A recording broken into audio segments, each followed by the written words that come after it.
நீங்கள் யோசித்திருக்கலாம், 18 தீர்மானங்கள் சொல்லிட்டோம். தீர்மானம் 2 என்னாச்சு, தீர்மானம் 1 என்னாச்சு? அந்த தீர்மானம் 2, தீர்மானம் 1 இரண்டையும் உங்கள் முன்னால் வழங்குவதற்காக வீடியோ காலில் வரக்கூடிய தலைவர் அல்ல, வீட்டுக்கே வரக்கூடிய தலைவர், தமிழக வெற்றி கழகத்தினுடைய தலைவர் தளபதி அவர்கள்.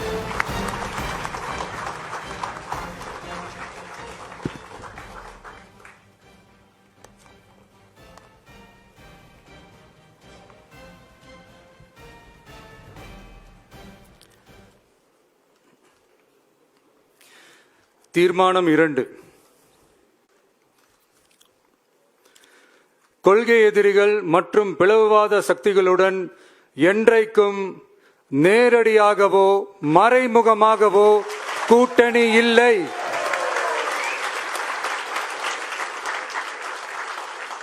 ஒன்றிய அளவில் மலிவான அரசியல் ஆதாயங்களுக்காக மக்களை மத ரீதியாக பிளவுபடுத்தி மக்களிடையே வேற்றுமையை விதைத்து அதில் குளிர்காய நினைக்கிறது பாஜக.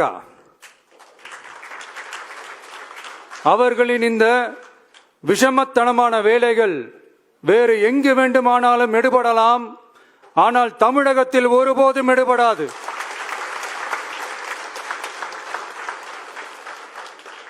சமூக நீதியும் நல்லிணக்கமும் சகோதரத்துவமும் சமத்துவமும் ஆழமாய் வேரூன்றிய மண் இந்த தமிழ்நாட்டு மண். எனவே இங்கு தந்தை பெரியாரை அவமதித்தோ அறிஞர் அண்ணாவை அவதூறுக்கு உள்ளாக்கியோ அல்லது தமிழ்நாட்டின் மதிப்பிற்குரிய தலைவர்களை வைத்தோ அரசியல் செய்ய நினைத்தால் அதில் பாஜக ஒருபோதும் வெற்றி பெறவே இயலாது.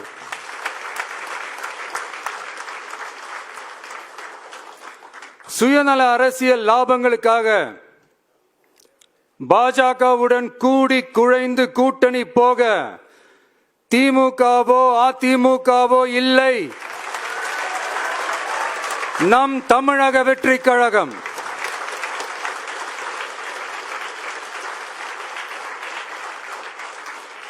கொள்கை எதிரிகள் மற்றும் பிளவுவாத சக்திகளுடன் என்றைக்கும் நேரடியாகவோ மறைமுகமாகவோ கூட்டணி இல்லை என்பதில் தமிழக வெற்றி கழகம் மிக உறுதியாக இருக்கிறது.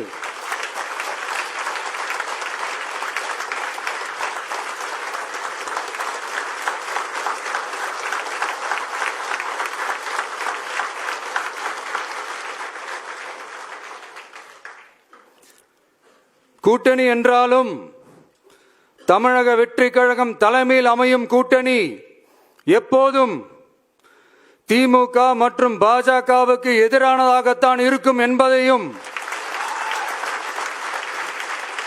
அதில் சமரசம் என்ற பேச்சுக்கே இடமில்லை என்பதையும் உறுதிப்பட செயற்குழு வாயிலாக தெரிவித்துக் கொள்கிறோம்.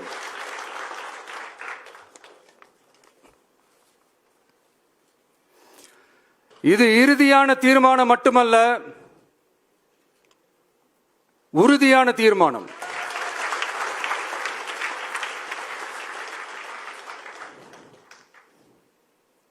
தீர்மானம் 1. நாம எல்லாருக்குமே வாழ்வாதாரம் இருக்கு, இல்லைன்னு சொல்லல. ஆனா நம்ம எல்லாரோட வாழ்வாதாரத்துக்கும் அடிப்படையா இருக்கிறதுல விவசாயிகளும் ரொம்ப முக்கியமானவங்க. அப்படிப்பட்ட நம்ம விவசாயிகளுக்காக அவங்க கூட நிற்க வேண்டியது நம்ம கடமை. அந்த கடமையை நாம சரியா செஞ்சே ஆகணும். கண்டிப்பா நாம விவசாயிகள் பக்கம் எப்பவும் நிற்போம் நிற்போம் நிற்போம், நின்னே தீருவோம். பரந்தூர் விமான நிலைய பிரச்சனை தொடர்பா தமிழ்நாடு முதலமைச்சர் மாண்புமிகு திரு மு.க. ஸ்டாலின் அவர்களுக்கு ஒரு கடிதம் எழுதியிருக்கிறோம். அதை நான் இங்க கொஞ்சம் படிச்சு காட்டுறேன். மாண்புமிகு தமிழ்நாடு முதலமைச்சர் அவர்களுக்கு வணக்கம். பரந்தூர் பகுதியில் விவசாய நிலங்களை அழிச்சிட்டு புது ஏர்போர்ட் கட்டுறதுக்கு எதிர்ப்பு தெரிவிச்சு அந்த பகுதியில் இருக்கிற பொதுமக்களும் விவசாயிகளும் வருஷ கணக்கா போராடிக்கிட்டு இருக்கிறாங்க. போராட்டத்தில் அவங்கள தமிழக வெற்றி கழகம் சார்பா நான் போய் பார்த்தேன். அதுக்கு அடுத்த நாளே மக்கள் பாதிக்காத வண்ணம் விமான நிலையம் அமைக்கப்படும்னு உங்க கவர்மெண்ட் சார்பா ஒரு விளக்க அறிக்கை வந்துச்சு. அந்த ஸ்டேட்மெண்ட்ல 1005 குடும்பங்கள் மட்டுமே பரந்தூரில் வசிப்பதால் விமான நிலையம் வந்தா பெரிய பாதிப்பு இருக்காதுன்ற மாதிரி சொல்லி இருந்தாங்க. மக்கள் பாதிக்காத வண்ணம்னா என்னங்க சார்? ஒன்னு அந்த இடத்துல ஏர்போர்ட் வருதுன்னு சொல்லணும், இல்ல அந்த இடத்துல ஏர்போர்ட் வராதுன்னு சொல்லணும். ரெண்டுமே அந்த அறிக்கையில இல்ல. வெறும் 1005 குடும்பங்கள்னா உங்களுக்கு அவ்வளவு சாதாரணமா போச்சா சிஎம் சார்?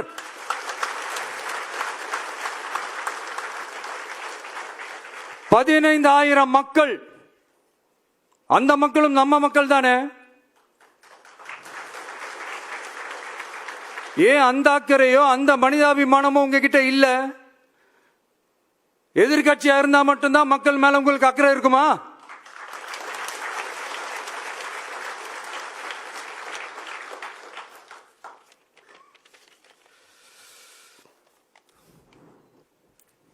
நூற்றுக்கணக்கான ஏக்கர் விவசாய நிலங்களை, மிகப்பெரிய நீர்நிலைகளை, ஆயிரக்கணக்கான வீடுகளை, அவங்களோட வாழ்வாதாரத்தை அழிச்சிட்டு அந்த இடத்துல தான் ஏர்போர்ட் கட்டியே ஆகணும்னு என்ன சார் அவசியம் இருக்கு?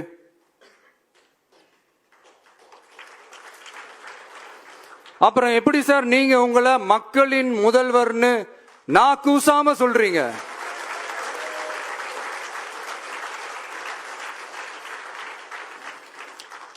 இதுல வேற உங்களுக்கும் இந்த பரந்தூர் ஏர்போர்ட் கட்டுற பிரச்சனைக்கும் சம்பந்தமே இல்லாத மாதிரி வேற காட்டிக்கிறீங்க.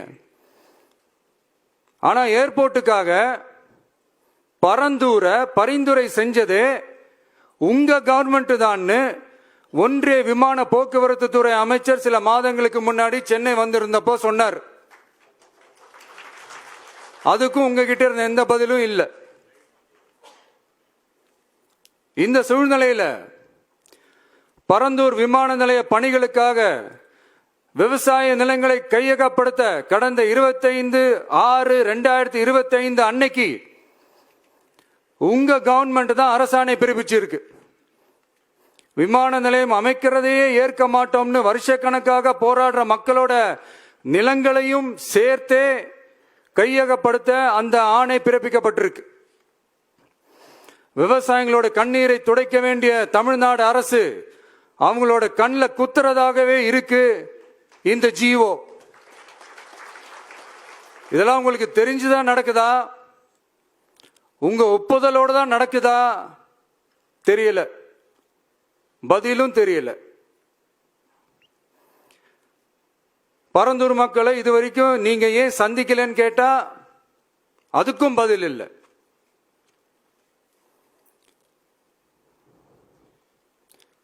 நான் இந்த பரந்தூர் போராட்டக்காரங்க அந்த மக்களை ரீசெண்டா நான் சந்திச்சேன். அவங்க சொன்னதையெல்லாம் கேட்கும் போது உண்மையிலேயே ரொம்ப கஷ்டமா இருந்தது. இப்பவும் ஒன்னும் குறைஞ்சிடல சிஎம் சார்.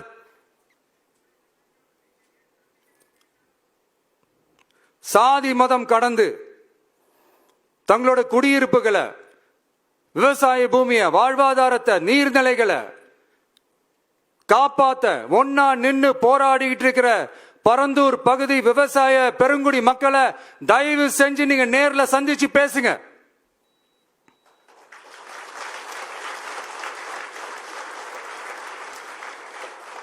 உங்களுடைய அமைச்சர்களோ இல்ல உங்களுடைய அதிகாரிகளோ பேசக்கூடாது. நீங்களே நேர்ல சந்திச்சு பேசணும்.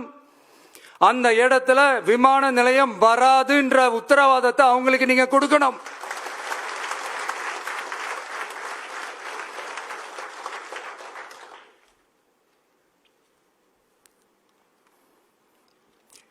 இதையெல்லாம் நீங்க செய்யாம எல்லாத்தையும் கடந்து போகணும்னு நீங்க நினைச்சீங்கன்னா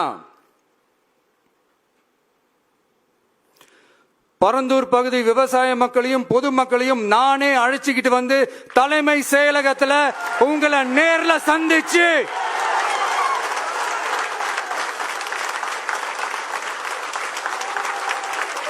உங்களை நேர்ல சந்திச்சு முறையிடுற நிலைமை உண்டாகும். அப்படி ஒரு சூழலை நீங்க உருவாக்க மாட்டீங்கன்னு நான் நம்புறேன். அதையும் மீறி அப்படி ஒரு சூழல் வந்துச்சுன்னா நான் ஃபேஸ் பண்ண தயாரா இருக்கேன்.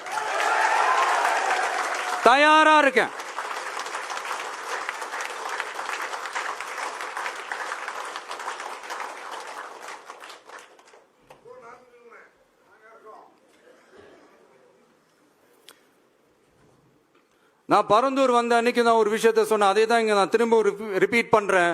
We are not against any developments. We are not against airports. அந்த லொகேஷன் தான் தப்புன்னு சொல்றோம்.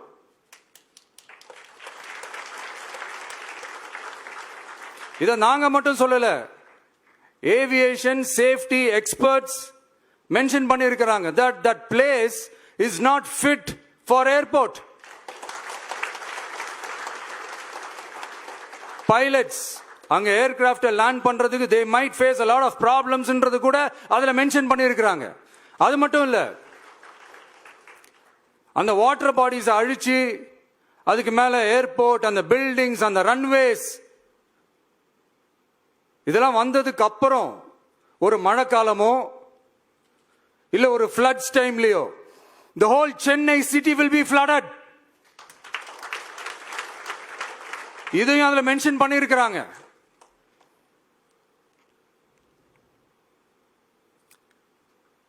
சோ இதெல்லாம் மைண்ட்ல வச்சுக்கிட்டு தயவு செஞ்சு please take a call. Thank you. நன்றி, வணக்கம். அனைத்து தீர்மானங்களையும் ஏற்றுக்கொள்வோர் ஆம் என்க. ஒருமனதாக அனைத்து தீர்மானங்களும் நிறைவேற்றப்பட்டது. வெற்றி தளம்.